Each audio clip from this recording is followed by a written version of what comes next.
తాకట్లో ఉన్న మీ బంగారాన్ని విడిపించి ఆ రోజు ఆన్లైన్ రేటుకి కొంటాం. Sharma gold company.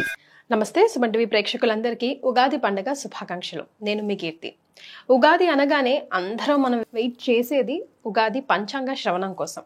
మరి పంచాంగ శ్రవణం ద్వాదశ రాశుల వారికి ఎలా ఉండబోతోంది, ఎంతవరకు బాగుంటుంది, ఎంతవరకు బాగుండట్లేదు, మనం ఎలాంటి రెమెడీస్ పాటిస్తే ఈ సంవత్సరం మనకి మరింతగా కలిసి వచ్చే అవకాశం ఉంటుందో తెలియజేయడానికి ప్రముఖ ఆస్ట్రాలజర్ బ్రహ్మశ్రీ నానాజీ పట్నాయక్ గారు ఉన్నారు. నమస్తే గురుగారు. శ్రీమాత్రే నమః.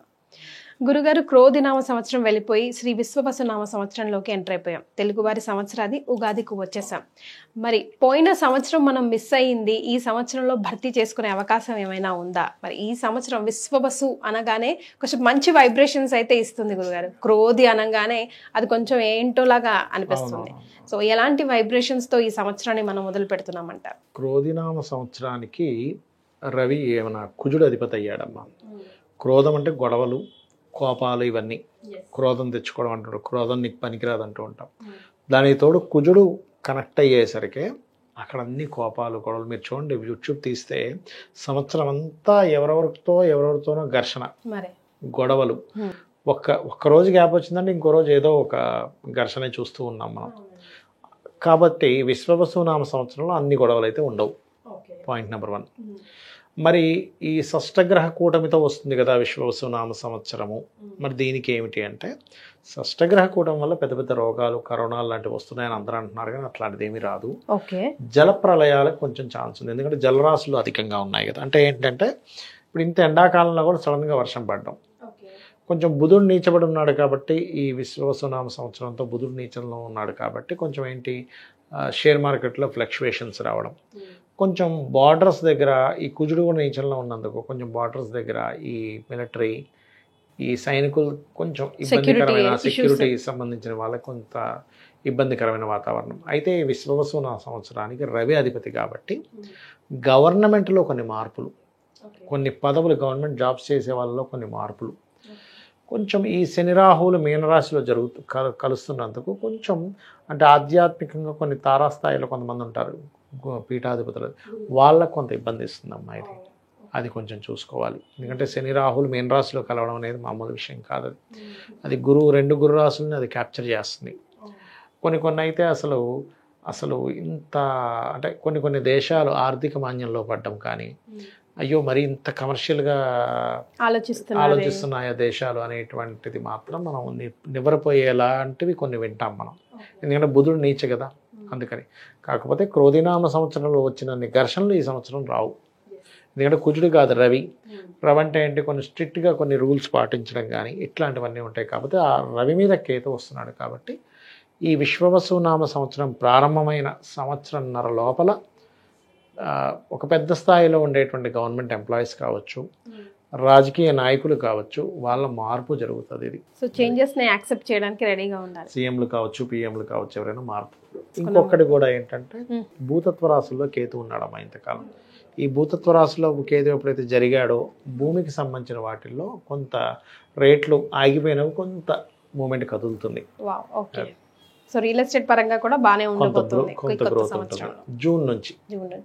సో ఇది ఇన్ జనరల్ గా తెలుసుకున్నాం కదా గురుగారు. ఇప్పుడు ద్వాదశ రాశుల్లో భాగంగా ఒక్కొక్క రాశి వారికి ఎలా ఉండబోతుంది, ఆదాయం పరంగా కానివ్వండి, వ్యయం పరంగా కానివ్వండి, అలాగే రాజపూజ్యం అవమానం కూడా ఎలా ఉండబోతుందో తెలుసుకుందాం. రైట్. సో ముందుగా ఉగాది పంచాంగ శ్రవణం స్టార్ట్ చేయాలంటే మేషరాశితోనే స్టార్ట్ చేద్దాం గురుగారు. మరి మేషరాశి వారికి ఆదాయం కానివ్వండి, మరి రాజపూజ్యం కానివ్వండి, అవమానం కానివ్వండి, అండ్ అలాగే ఇన్కమ్ కూడా ఎట్లా ఉందో తెలుసుకుందాం.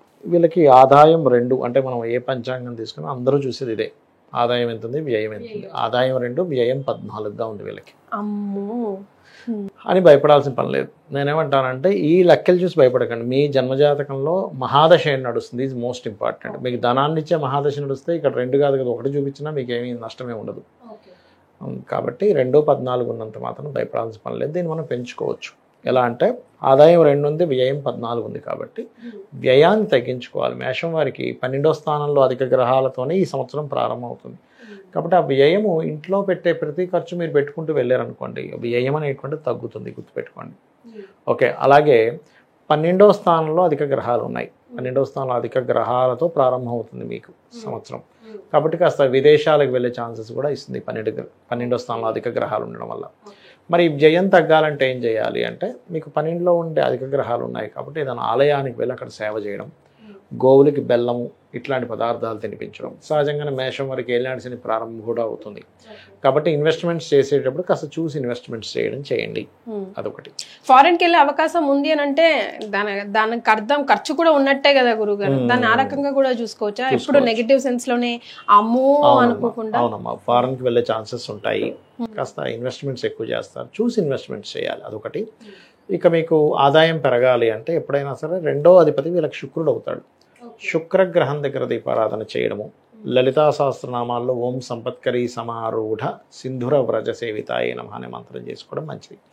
ఇక అదేవిధంగా రాజ్యపూజ అవమానం కనుక తీసుకుంటే 5, 7గా ఉంది. అంటే మనల్ని మెచ్చుకునే వారి సంఖ్య 5 ఉంటే మనల్ని ఎప్పుడు తప్పుపడదామని చూసే వాళ్ళ సంఖ్య 7గా ఉంది. కాబట్టి ఏంటంటే 5, 7 అంటే ఏమిటి, మీకు మనల్ని మెచ్చుకునే వాళ్ళ సంఖ్య కొంచెం 2 పాళ్ళు తక్కువగా ఉంది. కాబట్టి ఎప్పుడైనా రాజ్యపూజ్యం ఎలా వస్తుందంటే, మన దశమస్థానం బలంగా ఉంటే రాజ్యపూజ్యం అనేటువంటిది మనకు వస్తుంది. అంటే ఏంటి, దశమాధిపతి మేషం వారికి శని అంటే కాస్త వీళ్ళకి ఎట్లాగో ఏలినాటి శని కూడా ప్రారంభం అవుతుంది. కాబట్టి ఓం అనాకలిత సాదృశ్య చుబుకశ్రీ విరాజితాయే నమః చేయడం మంచిది. ఏలినాటి శని ప్రభావం తగ్గుతుంది. మనం ఇప్పుడు లలితా సహస్రనామాల్లో ఉంటుంది ఓం అనాకలిత సాదృశ్య చుబుకశ్రీ విరాజితాయే నమః. మరి అవమానం తగ్గాలి అంటే విష్ణు సహస్రనామాలు వింటూ ఉండాలి. ఇది ప్రధానంగా చేయాలి. అయితే వీళ్ళకి ఈ సంవత్సరం గురువు 3లోకి వెళ్తున్నాడు కాబట్టి, 2లో ఉండే గురువు 3లోకి వెళ్తున్నాడు కాబట్టి కొన్ని కొత్త కమ్యూనికేషన్స్, కొత్త పరిచయాలు కానివ్వండి, కొత్త అగ్రిమెంట్స్ కానివ్వండి, ఇట్లాంటి వాటికి బాగుంటుంది. అది మెయిన్గా చూసుకోవాలి. ఇక వీళ్ళకి మిగతా అంశాలు కనుక చూసుకున్నట్లయితే ఈ సంవత్సరం గృహయోగం ఉందా లేదా అని చెప్పి చూసుకున్నట్లయితే కొత్త గృహాలు కొనుక్కోవడము, కొత్త స్థలం కొనుక్కోవడం లాంటివి చేస్తారు మేషరాశి వారు. కాకపోతే 6వ నెల వరకు, 6వ నెల ఎండింగ్ వరకు అప్పులు విషయంలో కొంత జాగ్రత్తగా ఉండండి. ఇవ్వడం తీసుకోవడం 2 కూడా. అయితే ఈ మేషరాశి వారికి ఈ సంవత్సరం కుజుడు నీచంలో ఉంటున్నాడు ఒక 2 నెలల పాటు. ఏప్రిల్, మే మాసాల్లో కొంచెం నీచంలో ఉంటాడు కుజుడు. సో ఏప్రిల్, మే మాసాల్లో ఈ 2 నెలలు కూడా కాస్త వీళ్ళు ఏదైనా సరే ల్యాండ్కి సంబంధించిన విషయంలోని డీల్స్ చేసేటప్పుడు ఆ ల్యాండ్ పర్ఫెక్ట్గా ఉందా లేదా, ఏదైనా దోషం ఉందా, వాస్తు దోషాలు ఉన్నాయా, లేనట్లయితే వాహనం మీద వెళ్ళేటప్పుడు స్పీడ్గా వెళ్ళడం చేయకూడదు. కొంచెం ఎడ్యుకేషన్ విషయంలో కూడా కొంచెం రాంగ్ డెసిషన్స్ తీసుకోవడం చేస్తూ ఉంటారు. అది. ఇక ఉద్యోగరీత్యా జనరల్ గా కుజుడు నీచంలో ఉంటే మనకి ఎలాంటివి సింప్టమ్స్ కనిపిస్తుంటాయి? సర్వసాధారణంగా అమ్మ కుజుడు నీచంలో ఉన్నాడు అనుకోండి, 4th హౌస్ కాబట్టి ల్యాండ్ ఇష్యూస్, ల్యాండ్స్ మీద చూసుకోవాలి ఒకటి. చతుర్థ స్థానం కాబట్టి వాహన సంబంధించిన విషయాల్లోని ఈ 2 విషయాలు మెయిన్గా చూసుకోవాలి. అది చంద్రస్థానం అయింది కాబట్టి తల్లిగారి ఆరోగ్య విషయంలో. ఇప్పుడు ఎలాగో అవమానం ఎక్కువ ఉంది కదా, వీళ్ళు అనవసరంగా వేరే వాటిలో ఇన్వాల్వ్ అయ్యి అనవసరంగా కొంత అవమానం పడడం అనేది ఇస్తూ ఉంటాడు. అదే కుజుడికి గనక జపం చేసుకోవడము, కుజగ్రహానికి సంబంధించిన కందులు దానంగా ఇవ్వడము, ఎరుపు రంగు వస్త్రం దానంగా ఇవ్వడం కనుక చేసినట్లయితే ఖచ్చితంగా బాగుంటుంది. అయితే వీళ్ళకి అష్టమాధిపతి అంటే లగ్న అష్టమాధిపతి కొంచెం కుజుడు నీచంలో ఉన్నందుకు వివాహ సంబంధించిన విషయంలో డెసిషన్స్ తీసుకునేటప్పుడు ఫస్ట్ 2 months కొంచెం జాగ్రత్తగా ఉండాలమ్మా. ఎందుకంటే ఈ 4వ స్థానంలో ఉండే కుజుడు 7వ స్థానాన్ని చూస్తున్నాడు. అదొకటి. వీళ్ళు నిత్యము చేయవలసిన దేవతారాధన. జూన్ న్యాచురల్గా వీళ్ళు ఎప్పుడూ చేయవలసిన సూర్య నమస్కారాలు, కానీ జూన్ తర్వాత రెగ్యులర్గా గణపతి ఆరాధన చేయాలి. ఈ సంతానం కోసం ఏదైనా నిర్ణయాలు తీసుకునే విషయాల్లో జూన్ లోపలే తీసుకోవడం మంచిది. జూన్ తర్వాత ఏంటంటే కొంచెం సంతానం విషయంలో కొంచెం దూరంగా ఉండడం సంతానంతో, కొంచెం ప్రెగ్నెన్సీ లేడీస్ జూన్ తర్వాత కొంత జాగ్రత్తగా ఉండాలి. రాజకీయ నాయకులకి అయితే మేషరాశి వారికి ఏలినాటి శని మంచిది. ఎందుకంటే రాజకీయ నాయకులు ఎవరైనా సరే మేషం వారికి ఏలినాటి శని చాలా మంచిది, గుర్తుపెట్టుకోండి. ముఖ్యంగా రాజకీయాల్లో ఉన్న వాళ్ళకి అని అంటారు. ఎందుకంటే మన సీనియర్ ఎన్టీఆర్ కూడా అప్పుడే చెప్పాను ఆల్రెడీ, మీరు ఎప్పుడు చెప్తూ ఉంటారు. Right. So general precautions, general remedies వీళ్ళకి ఇంకొకసారి లాస్ట్ లో ఒకసారి గుర్తు చేద్దామా గురుగారు? జనరల్ అంటే ఏం లేదమ్మా. ఫస్ట్ ఆఫ్ ఆల్ ఏంటంటే వీళ్ళు ఎక్కువ సూర్య నమస్కారాలు, గణపతి ఆరాధన, మెయిన్గా ఏలినాటి శని నడుస్తుంది కాబట్టి ఓం అనాకలిత సాదృశ్య చుబుకశ్రీ విరాజితాయే నమః అనే మంత్రం చేసుకుంటే సరిపోతుంది. ఎస్. సో విన్నారు కదా, మేషరాశి వారు ఈ ఉగాది నుంచి గురుగారు చెప్పిన రెమెడీస్ ఒకవేళ ఫాలో అవుతూ చేసుకుంటే కనుక కొంచెం అటు ఇటుగా ఉన్నా కూడా గాడిలో పడే అవకాశం ఉంటుంది. చాలా సంతోషం గురుగారు. శ్రీమాత్రే నమః.